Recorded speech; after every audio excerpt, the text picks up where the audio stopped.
7. Islamas skatina terorizmą. Tai yra dar vienas melas, kurį dažnai sieja su islamu. Realybė yra tokia, kad islamas neskatina terorizmo. Terorizmo aktus smerkia ne tik islamo mokymai, bet ir visa musulmonų bendruomenė.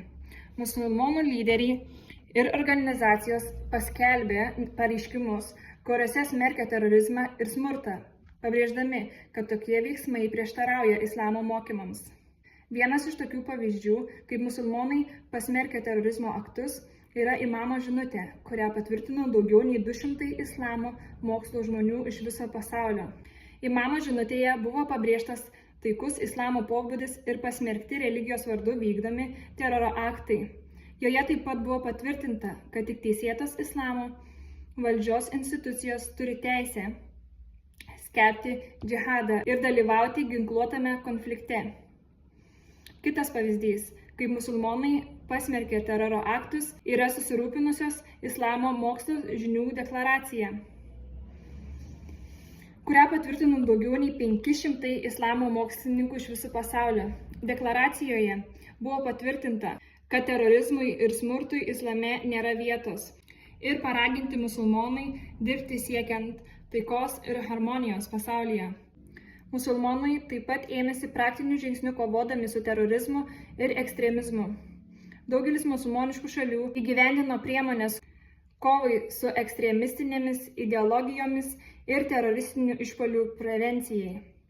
Šios priemonės apima sustiprintas saugumo priemonės, švietimo programas, skatinančias toleranciją ir taiką, bei pastangas kovoti su skurdu ir nelygybė, kurie dažnai yra pagrindinės ekstremistų ideologijų priežastys. 8. Džihadas yra šventasis karas.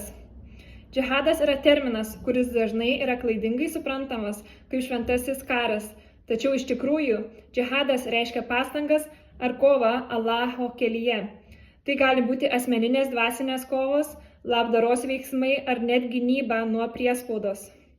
Džihadas turi keletą reikšmių, įskaitant kovą išlaikyti savo tikėjimą, kovą tobulinti save ir kovą ginti save nuo priespaudos. Pastaroji reikšmė reiškia savigyną ir taikoma tik tada, kai musulmonai yra puolami arba persekiojami.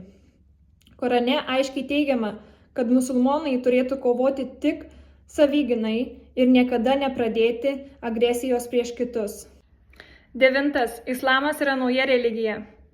Realybė yra tokia, kad islamas yra Abraomo tikėjimo tęsinys. Jie prasidėjo su Adomu ir tęsiasi su pranašais Nojumi, Abraomu, Moze ir Jėzumi. Lai ramybė būna jiems visiems. Islamas nėra nauja religija, o veikiau pirminės monoteizmo žinios, kurią skelbė visi pranašai atkūrimas. 10.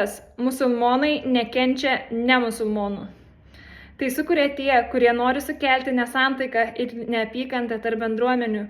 Realybė yra tokia, kad islamas moko meilės, užuojautos ir pagarbos visiems žmonėms, nepaisant jų religijos, rasės ar etninės kilmės.